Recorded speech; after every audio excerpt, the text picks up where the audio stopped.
Saludo a todos en el nombre de Jesús. De verdad que me da alegría estar con ustedes nuevamente acá con esta historia tan hermosa que es de la iglesia, desde el día de Pentecostés hasta nuestros días. Una historia bastante larga, pero aquí estamos nuevamente. Y me alegra que estén atentos, que haya hermanos que estén atentos también, que quieran escuchar esto. A veces parece un poco como tedioso. De pronto van a encontrar momentos en que eh, no va a ser tan interesante, pero qué bueno es que tengamos el conocimiento también de esta historia. Nosotros como cristianos debemos de conocer la historia de la iglesia, agradeciendo al grupo de discipulado, al comité de discipulado por hacerme esta invitación. De verdad que he aprendido muchísimo. Creo que uno cuando enseña aprende más que escuchando. Así que bueno, por eso entonces les agradezco también por esta invitación que me han hecho. Ha sido una gran bendición para mí. Vamos a continuar entonces con lo que veníamos. Veníamos ya donde la iglesia comenzó a ser parte del Estado o como la religión del Estado. Y vimos la decadencia que ha venido, que tuvo la iglesia en cuanto a cuando fue nombrada por este emperador y sabemos que Constantino dio ahí se acabaron las persecuciones, se acabó las persecuciones donde la iglesia era sólida, llena del Espíritu Santo, donde el cristiano era un cristiano verdadero, el que seguía a Cristo estaba dispuesto a morir, a dar su vida por el Evangelio, por el cristianismo.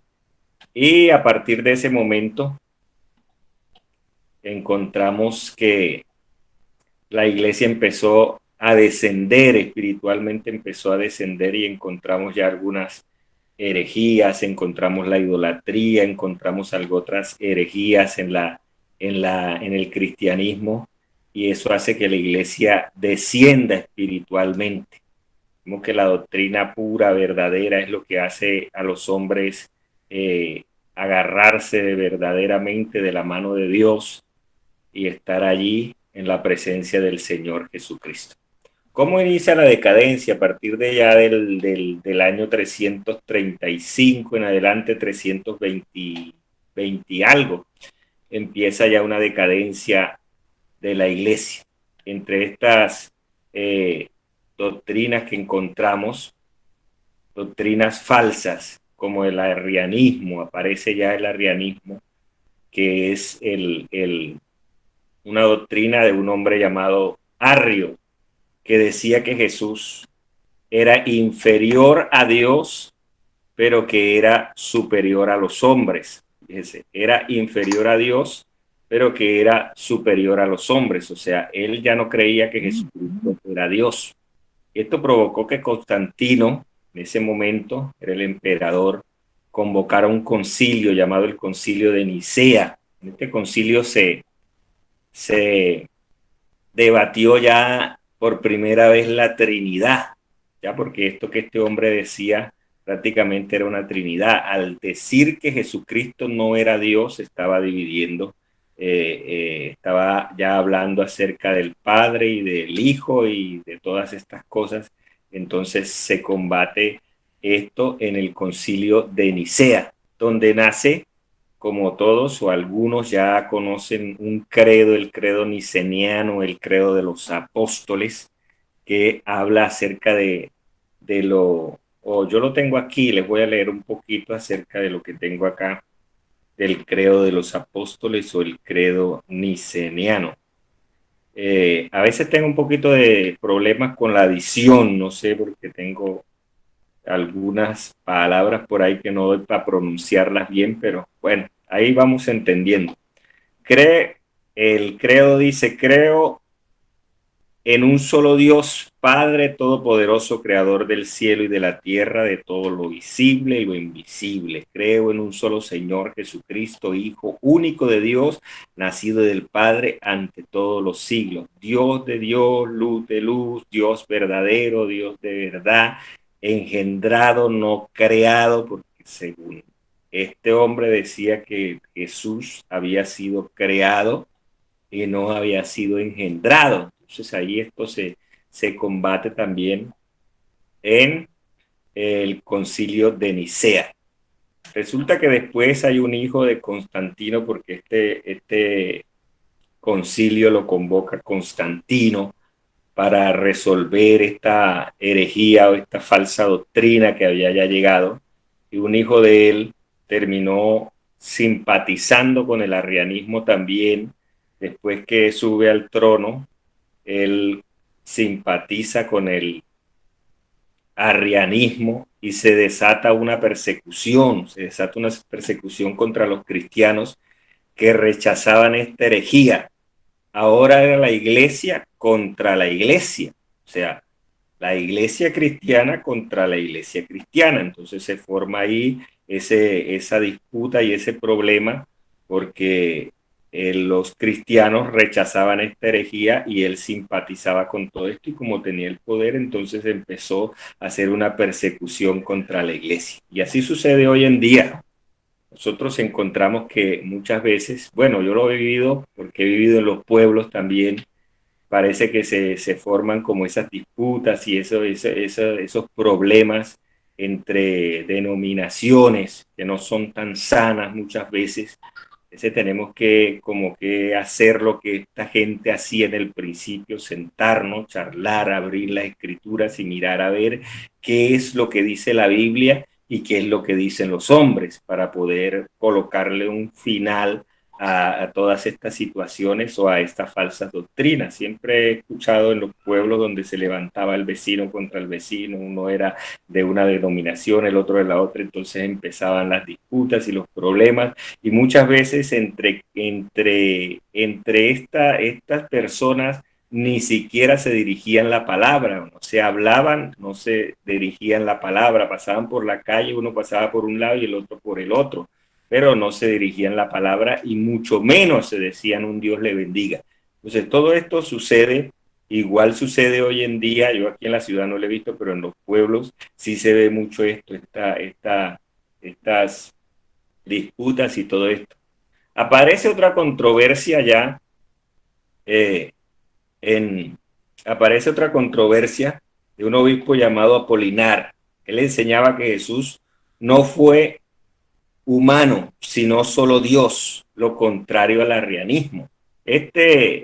Apolinar decía que Jesús no era humano, sino que era divino. O sea, en otras palabras, que la carne que Jesús tenía, cuerpo, no era carne humana, sino divina. O sea, ya eso era otra herejía también, porque Jesús, la Biblia dice que Jesús es completamente hombre, perfecto hombre, dice la palabra de Dios. Entonces, ahí también tenía sus dificultades con esto. Luego viene una tercera controversia, y esta tiene que ver con el pecado y la salvación. Resulta que un líder cristiano llamado Pelagio, en el año 410, este hombre decía que el pecado no lo heredábamos, sino que cada quien escogía si el pecado o la justicia. O sea, él decía que el pecado no era heredado, sino que cada quien escogía el pecado o la justicia. Pero tanto cada quien elegía su salvación, elegía ser salvo o elegía pecar. Esto también era contrario a la palabra de Dios. Se convoca otro concilio que se llama el Concilio de Cartago en 418, cuando aparece San Agustín, uno de los teólogos más importantes del cristianismo. San Agustín definió bíblicamente cómo que heredamos el pecado. La doctrina se conoce como el pecado original y todavía nosotros miramos esa doctrina que la estudiamos, el pecado original.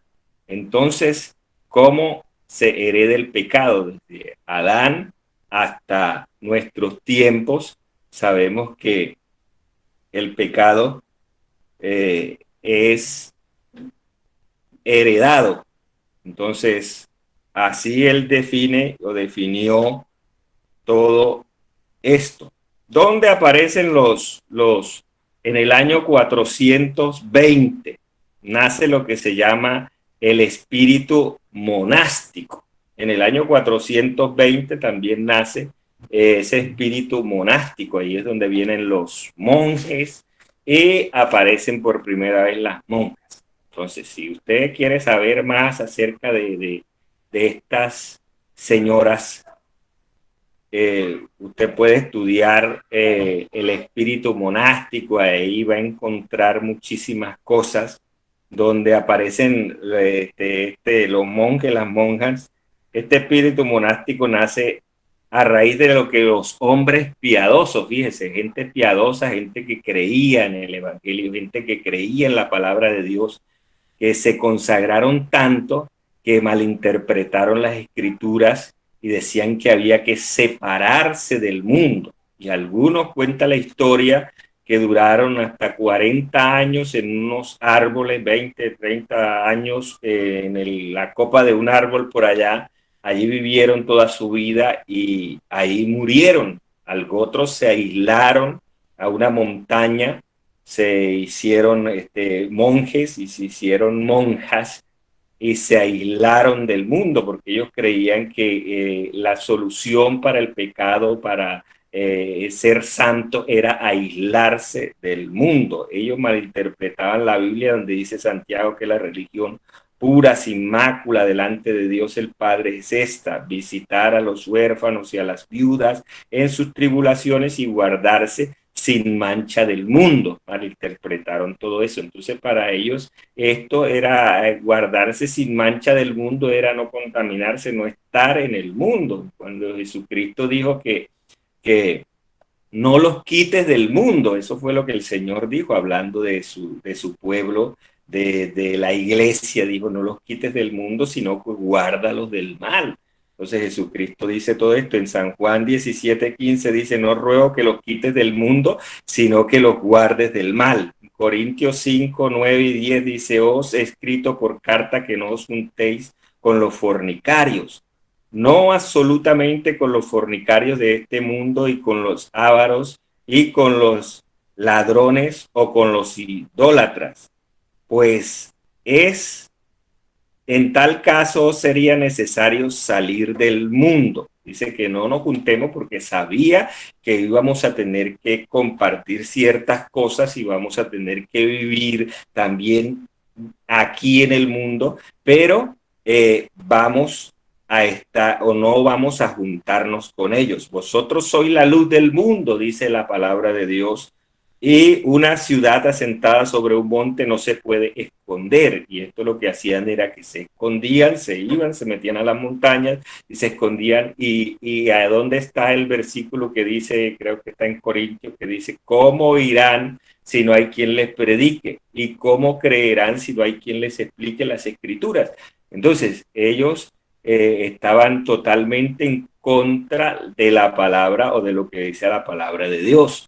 ¿Por qué? Porque el cristiano, la Biblia dice que no se enciende una luz y se deja debajo de un almud, sino que se coloca en el candelero para que alumbre a todos los que están en la casa. Entonces, Él nos manda a ser luz del mundo, el Señor nos manda a ser sal de la tierra también. Si la sal se desvaneciere o si la sal se volviera insípida, ¿cómo quedaría este mundo? Entonces nosotros debemos de entender que lo que ellos hacen no está de acuerdo a la palabra de Dios. Recordemos que Constantinopla en ese tiempo reemplazó a Roma como la capital del imperio. Constantinopla reemplazó a Roma como la capital del imperio, pero la iglesia en Roma comenzó a reclamar el derecho de ser la capital mundial de la iglesia. La iglesia, Roma comenzó a reclamar todo esto, a reclamar el derecho de ser la capital de la iglesia, por ser el Estado romano y todo esto, pero la iglesia comenzó a ganar prestigio político. La iglesia en Roma empezó a ganar prestigio político y se comienza a llamar por primera vez al obispo de Roma como papa. Vamos a ir un poco avanzando acerca de esto, ya tendremos un tiempo para retroceder y mirar algunas cosas acerca de lo que son los papas o del papado de todos estos años desde que comienza a llamárseles papa de ahí en adelante, pero vamos a hablar un poquito acerca del cristianismo y después miraremos a ver en qué tiempo podemos mirar acerca de lo que son o lo que han sido los papas durante todo este tiempo, desde que fueron, desde que recibieron ese nombre de papas. Ese calificativo fue casi después de los 500 años, después de 500 años después de Cristo, se reclama toda la autoridad, entonces ellos reclaman toda la autoridad sobre el cristianismo y comenzó a decir que él mandaba y reclamó ser la cabeza de la iglesia. En ese momento empezó a reclamar el Papa, a reclamar ser la cabeza de la iglesia, otra cosa que está totalmente contraria a la palabra de Dios. La cabeza de la iglesia es Jesucristo. Él es la cabeza de la iglesia es el cuerpo y Jesucristo es la cabeza de la iglesia. No solo que era la cabeza de la iglesia, sino que también era la cabeza del Estado romano, o sea que el hombre reclamó el cristianismo y reclamó también el gobierno. Esto era poder político, poder económico y poder religioso. Este hombre ya comenzaba a reclamar todas estas cosas porque como lo vimos ya anteriormente, que la iglesia había sido nombrada como la religión del cristianismo, como la religión del Estado, y empezaron a llenarse las arcas de toda esta gente y empezaron con sus pompas y con todo esto, empezó la iglesia a tener poder político, el poder económico y el poder religioso.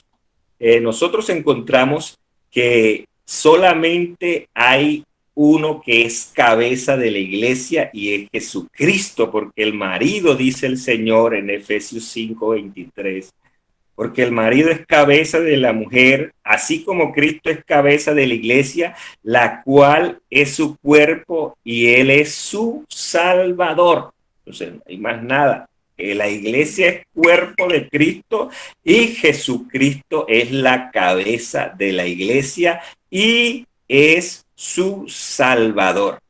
Ellos se basaban en Mateo 16 diciendo que Pedro era el primer papa. Entonces ellos se basan ahí y todavía incluso se basan ahí en que Pedro fue el primer papa de la iglesia y que por eso siguieron esa corriente. Porque hubo un momento en que Jesucristo le preguntó a Pedro, no solamente a Pedro, sino a todos los discípulos, le dijo, ¿qué dice la gente de mí? ¿Qué dice la gente? ¿Quién soy yo? Eso está en el Mateo capítulo 16, del verso 13 en adelante.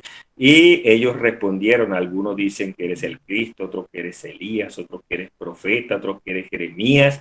Pero el Señor les hace esa pregunta directamente a ellos y le dice, pero vosotros, ¿qué decís que soy yo? ¿Quién decís que soy yo? Pedro se levantó, se colocó en pie y alzó la voz y dijo, tú eres el Cristo, el Hijo del Dios viviente.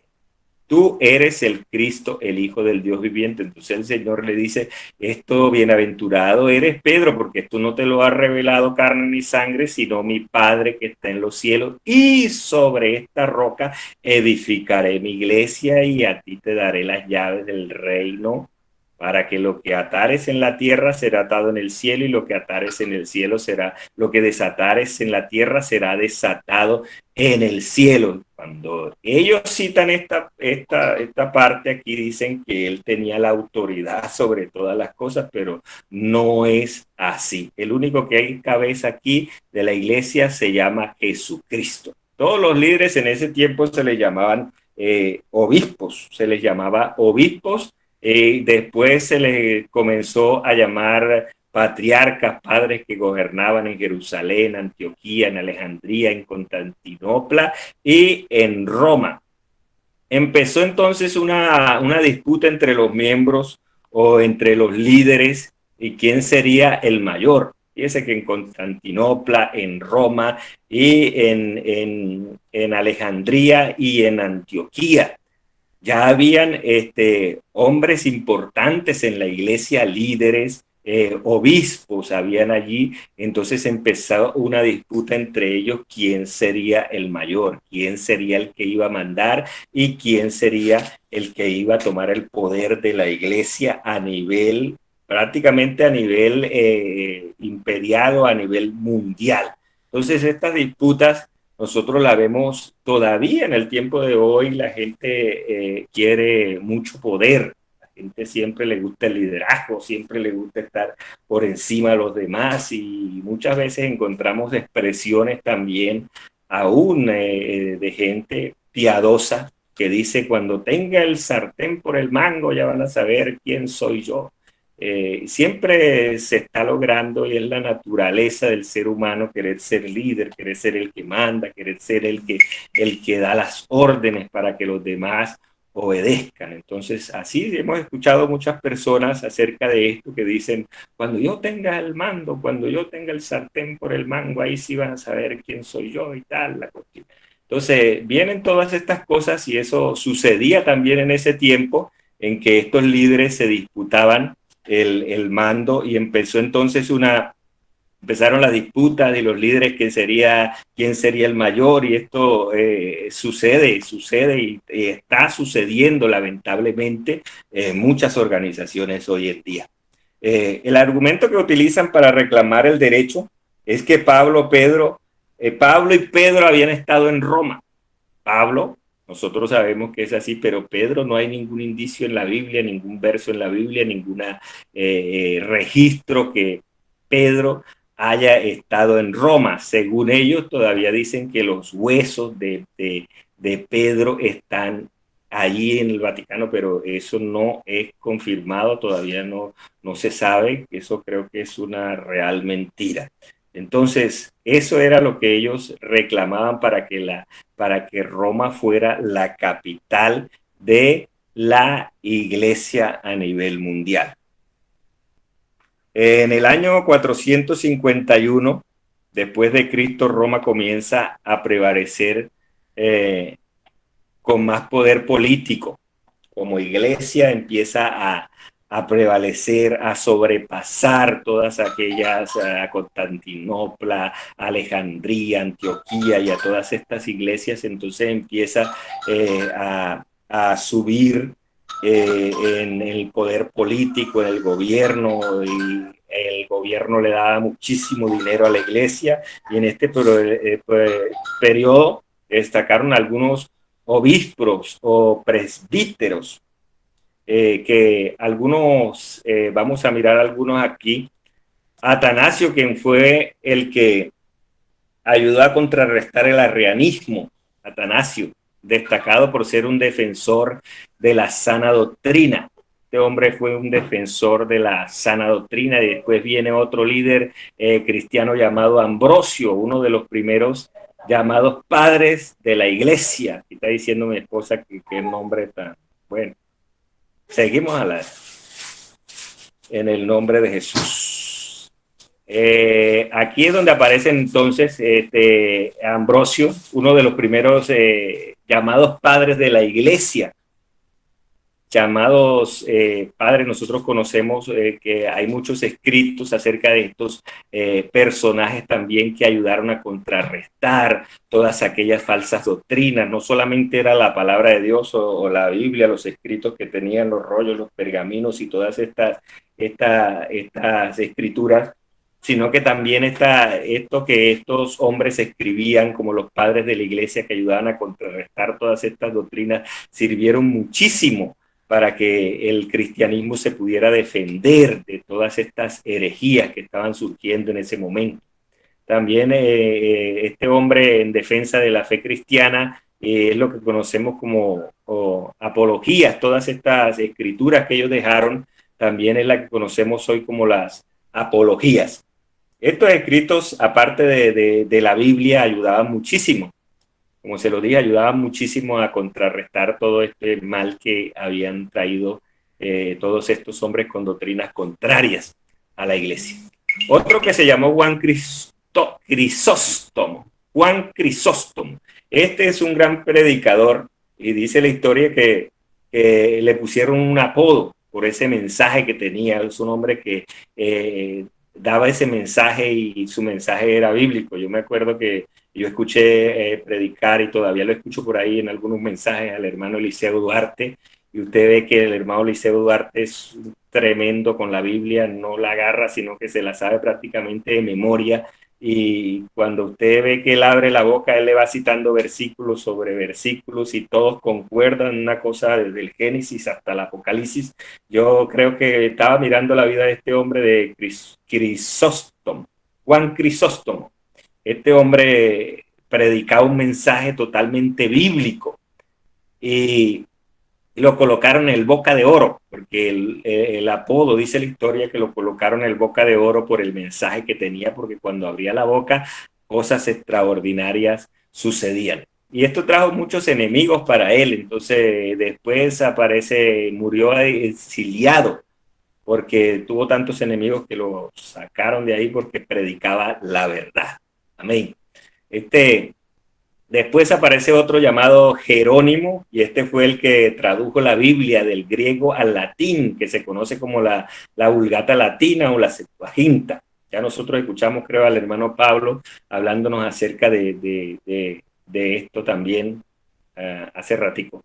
Y este fue el más destacado de todos los padres de la iglesia, según la historia. Era un erudito, sabría griego, arameo, hebreo, y eh, era todo un personaje este hombre. Y San Agustín, hombre que llegó a ser uno de los teólogos más brillantes después del apóstol Pablo, también fue un hombre que se destacó en cuanto a la teología y todas estas cosas. Y así llegamos entonces a la Edad Media, que abarca desde los 450 después de Cristo hasta el 1500. Me avisan ahorita cuando falten como unos 10 minuticos para las 8, para que miremos a ver a dónde vamos a quedar en esta noche. Cuando empieza la era de la Edad Medieval o la Edad Media, abarca del año 450 hasta el 1500. Aquí comienza la historia más oscura de la iglesia, la llaman el oscurantismo. Se le llama el oscurantismo. Hay una parte donde quisiera dejarla para otra charla, que son donde vamos a hablar acerca de todos los papas y toda la corrupción que se dio en el Vaticano, sobre todo desde los 800 hasta el 1000, como el 857 hasta el 1050, por ahí fue una cosa terrible, que usted ve esa historia y se queda asombrado de lo que allí pasó. En el año 476 encontramos la caída del Imperio Romano. Finalmente son vencidos durante casi 1000 años la iglesia, y el poder papal llegó en su esplendor. Cuando el Imperio Romano fue vencido, he aquí el Imperio Romano, la iglesia cogió un poder extraordinario y era lo que mandaban, era lo que hacían todo prácticamente. El gobierno que había en ese momento era la iglesia, los papas, el papado, hacían lo que querían con lo que había. Y es aquí donde el poder papal comienza a dominar todas las conciencias, y todos los seres humanos empiezan a dominar a toda la gente y a decir qué era lo que tenían que predicar, qué decir, qué anunciarle al pueblo. Y todo esto entonces comienza esa terrible etapa. Esto llevó al cristianismo, comienza con Gregorio I, eh, el Papa. Estos adoptan nombres diferentes, no los nombres que ellos tienen como tal, sino que siempre han adoptado un nombre diferente. Los papas siempre han tenido otro nombre, adoptan otro nombre diferente al propio de ellos. Entonces viene este Gregorio I, fue el que desarrolló tres de las doctrinas del catolicismo. Conocemos nosotros que es la adoración a las imágenes, el purgatorio y la transustanciación. Esta era una doctrina donde ellos dicen que el pan y el vino, después que lo bendice, se convierte en carne y en sangre, pero literal. O sea, ellos dicen que es real.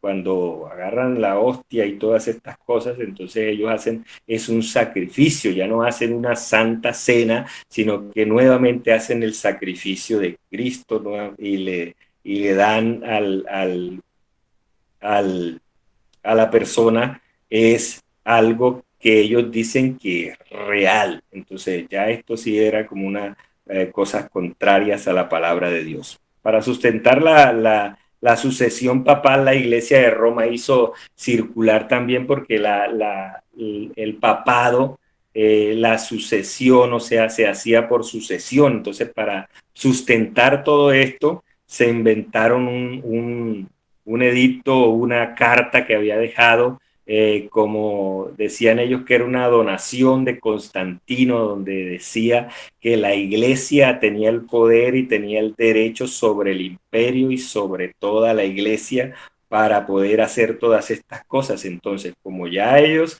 habían recibido esta carta, que se la inventaron, porque esto fue una mentira, y como nadie ya en ese momento podía leer las escrituras, entonces no entendían qué estaba realmente pasando, si eso estaba de acuerdo con la escritura, con la Biblia o no. Entonces empezaron a aceptar todo lo que el Papa decía y todo lo que decían estos señores. Entonces colocaban en el trono a quien ellos decidían que fuera así. Hablaba sobre la autoridad suprema del imperio. Ese documento, supuesto documento, hablaba sobre la autoridad sobre el imperio, incluyendo a los emperadores. En ese escrito se establecía que el Papa era el jefe de todos, incluyendo el imperio, incluyendo los reyes, incluyendo todo, era el jefe de todo. Circuló otro documento que decía: desde la época de los apóstoles, la iglesia fue gobernada por papas y que las leyes terrenales no eran para la iglesia. Entonces, en ese momento es donde ellos toman el poder de todo, porque circula otro documento también donde dice que las leyes terrenales no eran para la iglesia, y que la iglesia había sido gobernada desde el principio por papas. Nadie dudó de estos documentos. ¿Por qué? Porque la gente no podía ya leer las escrituras, abrir las escrituras para saber qué era lo que pasaba y cómo era la iglesia primitiva. Entonces ya la gente no desconocía todas estas cosas. Los únicos que tenían acceso a las escrituras eran los, los papas y todos aquellos allegados a él. En este periodo hubo eh, papas buenos, malos, y de cuanto ha habido ahí, hubo en este periodo de casi 1000 años de historia en la Edad Media, hubieron una cantidad de papas buenos y de papas malos. La historia dice que en este periodo hubo un papa bueno, eh, uno que fue llamado Gregorio VII. La historia dice que fue uno de los mejores y él combatió la simonía, que era el tráfico de las bendiciones de Dios, pagar por las bendiciones de Dios, todo lo que ellos recibían de Dios. Entonces la gente tenía que pagarle por las misas y por todas estas cosas, por sacar a la gente del purgatorio también, como dicen ellos. Entonces todo esto lo hacían ellos, pero lo hacían por dinero. Entonces este Gregorio VII combatió todas estas cosas. Otra de las cosas que combatió fue el Papa designados o reyes o emperadores de turno, así que los papas eran designados por los reyes o por los emperadores de turno. Al que le caía bien al emperador, a ese lo colocaban como papa. Entonces, lo... Esto se me trabó acá. Al que le caía bien al emperador o al rey, a ese colocaba como papa. Y hubo un rey llamado Enrique IV, que se ofendió por lo que este papa comenzó a hacer y se juntó con varios obispos y quitaron a Gregorio VII, lo exiliaron, lo sacaron y dejó un escrito que decía: he amado la justicia y aborrecido la iniquidad, por esa razón muero en el exilio por amor a Cristo. Este hombre amaba a Cristo y amaba lo que realmente decía la palabra de Dios. Entonces decía: he amado la justicia, he aborrecido la iniquidad y por esa razón muero exiliado por amor a Cristo. Aparece en 1900, en ciento, vino un papa que se llamó Inocencio III. Él dijo que el día de su coronación, creo que fue en el 1100 y algo, en 1098, algo así. El sucesor de San Pedro, él dijo, el día de la posesión, dijo, el sucesor de San Pedro ocupa una posición intermedia entre Dios y los hombres. Fíjese, el sucesor de San Pedro, o sea, el Papa, ocupa una posición entre Dios, una posición intermedia entre Dios y los hombres. El Papa es inferior a Dios, pero es superior a los hombres. El Papa es juez de todos, pero nadie debe juzgarlo a él. O sea, eso se le ocurrió decirlo a él porque eso es terrible lo que acaba de decir. O sea, qué bonito. Él juzgar a todo el mundo, juzgar todo lo que sucedía, pero nadie podía juzgarlo a él. Entonces, imagínense las cosas que él podría hacer si no tenía quien lo Está juzgara. bien. Entonces, dígame, hermano Anderson. Yo estoy, no, como dijiste que faltando 10, ya faltan 10. Dame un segundito, voy a terminar aquí 5 minutos para que sigamos porque tengo una cantidad de información aquí que vamos a avanzar un segundito o 4 minutos más. Amén. Entonces, en 1414 se celebra otro concilio conocido como el Concilio de Constanza para decidir qué hacer con 4 papas que habían. Constantinopla, Roma y en otros lugares habían 4 papas. Imagínense lo que era eso, 4 que se disputaban el poder, que disputaban quién iba a ser el papá de los papás o el papa de los papas. Entonces hubo un concilio también en ese momento para definir o decidir qué hacer con los 4 papas que habían a la vez. Todos reclamaban ser el sucesor de Pedro, todos decían que ellos eran los sucesores. Y el Papa Alejandro III comulgó a un cristiano que se llamaba Pedro Gualdo. Este hombre era un sacerdote bueno en las escrituras y solo los sacerdotes eran los que tenían la facilidad de leer las escrituras porque a nadie más le daban ese privilegio de leer las escrituras solamente a los sacerdotes. En su mensaje decía que no había eh, sustento en la Biblia para que lo que estaban haciendo con la iglesia y los seguidores de este hombre llamado Pedro Waldo se llamaron waldenses. Los waldenses, llega un tiempo en que se nombra un monje, el Papa nombra un monje que se llamado Domingo y comienza entonces los dominicos y el Papa da la orden de los dominicos y se desató una persecución contra los valdenses y los asesinaron y quitaban todas las pertenencias que tenían los valdenses porque los dominicos estaban mandados por el Papa, al cual él los había armado y los había colocado ahí para que acabaran con todos estos dominicos que eran seguidores de Domingo.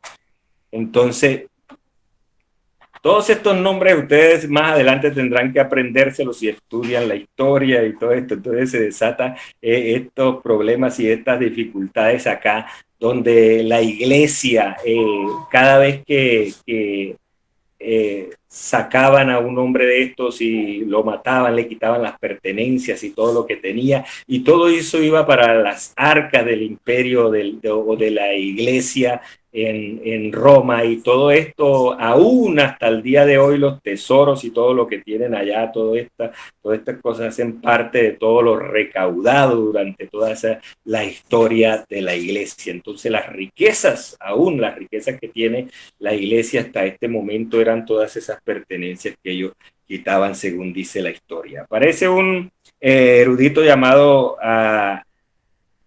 Américo, que comienza a predicar las escrituras, y se levantaron contra él y fueron quemados una cantidad de ellos en las plazas principales de Francia. Todo esto sucedió por la persecución que había allá con los cristianos verdaderos, los que predicaban y los que se atrevían a contrarrestar todas estas cosas que hacían los papas y que no estaban de acuerdo, porque comenzó a decir que Dios no era que Dios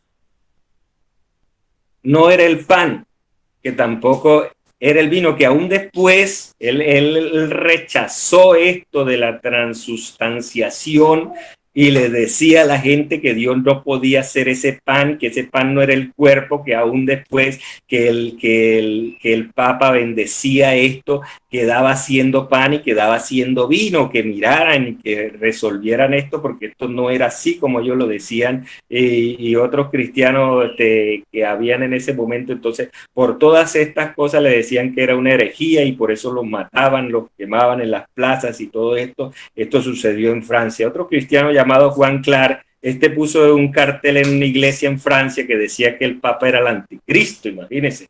Meterse con una eminencia de estas o con un personaje de estos, colocar un cartel en una iglesia y decir que el Papa era el anticristo, y lo trató de homosexual, le dijo, porque los créligos se acercaban y le decían: ¿cómo es posible que vas a decir esto del representante de Dios en la tierra? Y él decía: ¿cuál representante de Dios en la tierra? Si él tiene amante, averigüen, es hasta homosexual. Yo no quiero que vayan a publicar esto, ¿no?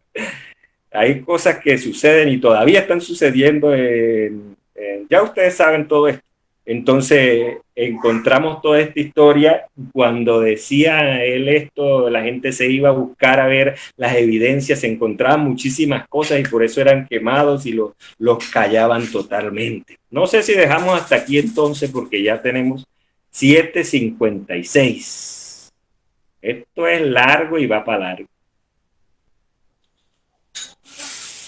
¿Quién está por ahí? Anderson, se me fue. Oye, pero está interesante, vamos a seguir. No, vamos a seguir, está interesante. Está interesante, no sé qué dicen los hermanos, sigamos un rato más. No, tengo un pedacito aquí, me dan terminar. Ya para terminar. Hágale con confianza. 5 minutos más. Entonces este hombre, Juan Clark, resuelto a morirse por Cristo. La gente, cuando entiende la palabra de Dios, no le interesa refutar otra doctrina y todo esto, no importando las consecuencias que vengan para él, sino que él defendía la palabra de Dios como era. Entonces se enfrentó aún al mismo Papa y a sus seguidores y a toda esta gente que eran perseguidores de aquellos que estaban en contra de lo que hacía el papado en esos momentos. Lo trató, sí, como les dije, de homosexual y que tenía amantes y que el representante de Dios en la tierra no podía hacer todas estas cosas. Claro que no. Entonces, en esta época nace uno, en la Meca nace un hombre en el 570. Estamos hablando del 570 hasta el 1400, del 500 hasta el 1400 y algo. Entonces, estamos ahí entre esa historia. Y en el 570 nace un hombre llamado Mahoma. nace en la Meca, un hombre llamado Mahoma, que es en el año 610 se declara profeta, se declaró profeta.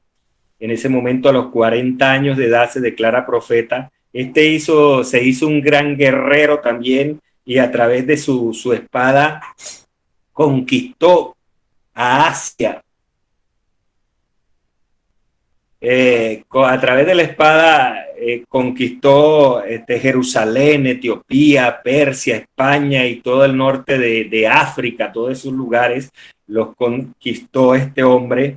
Él se hizo un guerrero y a través de la espada entonces hacía convertir ahora a los cristianos al maometismo. Este hombre, Mahoma, ustedes conocen la historia más aún que ni yo, todo lo que este hombre vivió y lo que hizo. ¿Por qué? Porque este hombre enardecido, lleno de rabia por lo que estaba haciendo la iglesia ya en ese momento con la idolatría y con todas estas cosas, se levanta en contra de todas estas cosas. La idolatría para él era terrible, entonces combate todo esto y hacía volver a los cristianos al maometismo y todo esto. Entonces se armó una guerra y hubieron nacieron entonces las cruzadas, donde el Papa en ese momento armó un ejército. Ya nosotros conocemos eso, que se conocían como las cruzadas, donde el ejército iba uniformado con una cruz roja en el pecho, y eso fue una guerra terrible. Hubieron como unas siete cruzadas en esos momentos, donde se debatía entonces los cristianos queriendo volver a conquistar esas ciudades o esos países que Mahoma o el maometismo había convertido.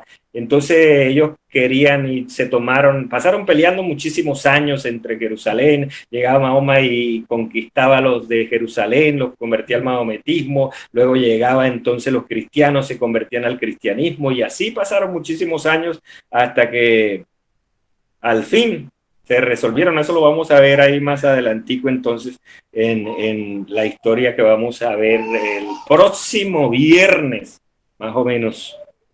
Vamos a ver si podemos avanzar un poquito acerca de lo que sucedió con todos los papas y la corrupción que hubo desde el 857 hasta el 1050, por ahí, hasta el 1300 o el 1400, donde viene ya la reforma de la iglesia, Martín Lutero y todas estas cosas que sucedieron, que gracias a esa reforma nosotros pues estamos aquí en la iglesia del Señor Jesucristo.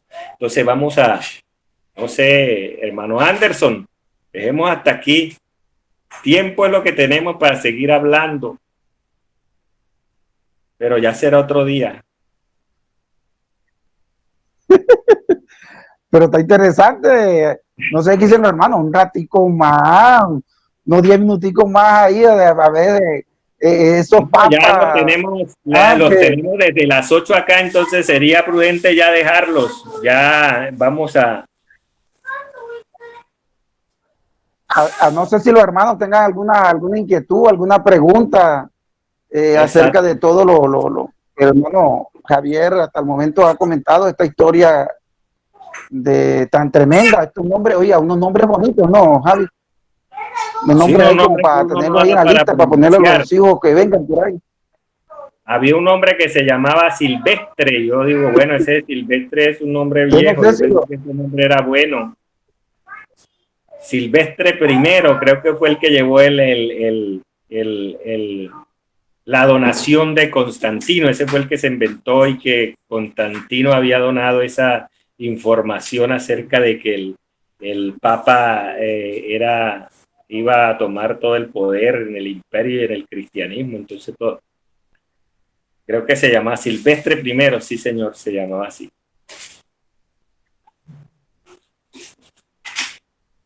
Bueno, ya Silvestre es antiguo, entonces no es nuevo.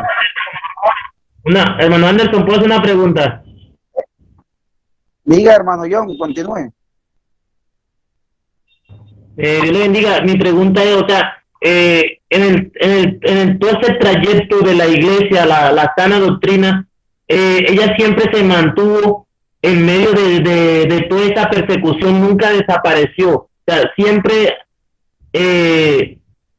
aun cuando de los tiempos de que nuevamente de Martín Lutero, todavía había hermanos perseverando en la doctrina del Señor. Mire, si lo que le acabo de mencionar, todos estos, Juan Clark, que se enfrentó a la Iglesia Católica y a todo esto, era porque entendían la palabra como era. Entonces, la sana doctrina, gente de la Biblia y gente llena del Espíritu Santo, siempre ha habido desde el día de Pentecostés hasta nuestros días, gente que ha defendido la doctrina, que han defendido las verdades bíblicas. Entonces, encontramos una cantidad de personajes, sino que uno en esta historia no puede ponerse a mencionarlos a todos, porque igual estos que se enfrentaban contra el catolicismo y contra los papas y contra todo esto, que eran aún quemados en Francia. Yo les comenté ahorita que fueron quemados muchos por causa de predicar la verdad, porque la verdad de la Biblia contrarresta todas las cosas que se hacían en el Vaticano en ese tiempo, y aún todavía nosotros con la palabra de Dios contrarrestamos todas esas herejías que existen todavía hasta el día de hoy. Gente que se paró en la raya y que todavía hay gente que está ahí. Y durante toda la historia de la Biblia vamos a encontrar personajes que defendieron la doctrina verdadera de Jesucristo.